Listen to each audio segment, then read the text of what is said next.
Shakespeare often puts into the mouths of characters who are self-defeating, characters who are evil, characters who are destructive. Shakespeare will often put into these characters' mouths words of wisdom or words of insight. And we see this in King Lear's, we see this in other of Shakespeare's plays. King Lear, who is responsible to a significant degree for the disaster that unfolds in the play King Lear, as he surveys the scene, as he sees the conflict that's developing, he has some insight, and one of the great lines that Lear delivers is this one. Lear says that when we are born, we cry that we are come to this great stage of fools. Sort of an interesting interpretation of why babies cry when they're born. Oh no, now I'm stuck in this madhouse of the world for a while. What Lear says is obviously true. We could get out among other people, get out into society, and within a matter of minutes we can probably identify some form of foolishness. Even as I was making my way here, less than an hour ago, I saw a middle-aged woman in a car, obviously on her phone texting while driving.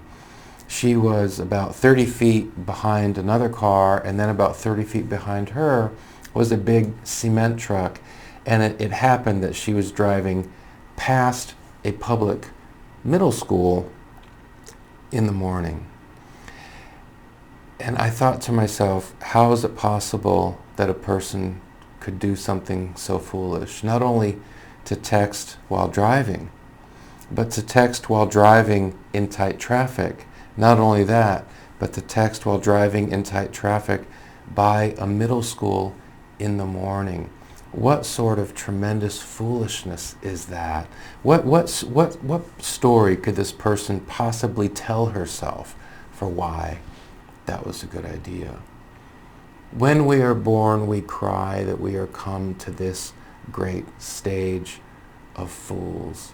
What a great stage of fools this world is. Lear is absolutely right. The problem, of course, is that Lear understands this idea in general. At this stage of the play, he seems not to get the fact that this general observation also applies to him.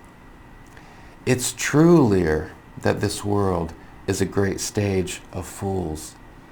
It's also true that you are one of the people who has done things, who has injected a high degree of unnecessary foolishness into the world.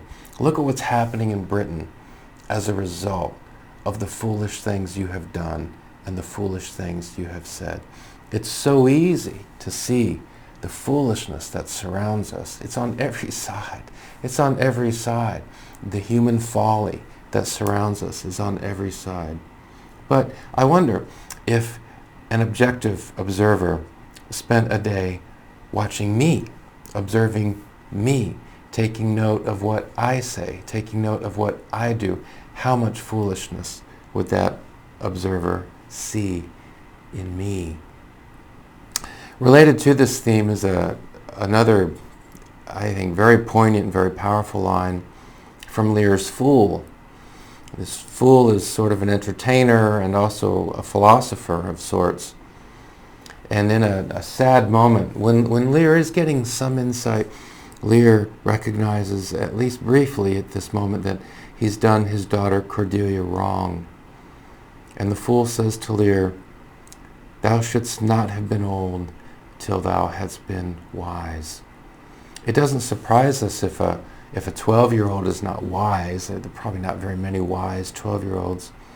We do hope that by the time a person has reached young adulthood, this person is acquiring some of what we would call wisdom. We hope that by the time a person has entered early middle age, that that this person would be identified as a person of wisdom. Of course, we're going to make mistakes. We're going to say and do stupid things, but we hope that the amount of wisdom that a person holds in his or her mind or soul is growing as time goes on in life. It is tragic that we can observe people in late middle life, even people in old age, to whom we would not attach the description wise. There's something particularly sad about people who are old and yet still foolish, people who are old and yet still morally operating at the level, say, of a 12-year-old, something like that. Thou shouldst not have been old till thou hast been wise. What a sad thing for the fool to say to Lear, Lear, you've grown old, but you're still a fool. Lear describes the world as a great stage of fools. That's easy to see. It's harder for Lear to see how he himself is an actor on that stage. He himself is a participant on that stage. Later in the play, he does acknowledge to Cordelia, to the others standing around, in a couple different ways, he recognizes his foolishness. I am a very foolish, fond old man, he says. What a tragic thing to see only when it's too late. Lear sees it, but only when it's too late. I think the lesson for us is to, we don't need reminding that the world is a stage of fools. This is obvious. The world is full of folly, right? We don't need to be reminded of that. We're reminded of it every day. What we might want to work on is the question that we can pose to ourselves: to what extent am I contributing to the folly of the world? Obviously, the less folly that's injected into the world today, the better the world will be. The less folly I inject into the world today, the better my life will be, the better the lives of those around me will be, the better my society will be. This world is a great stage of fools, but we don't want to grow old without becoming wise.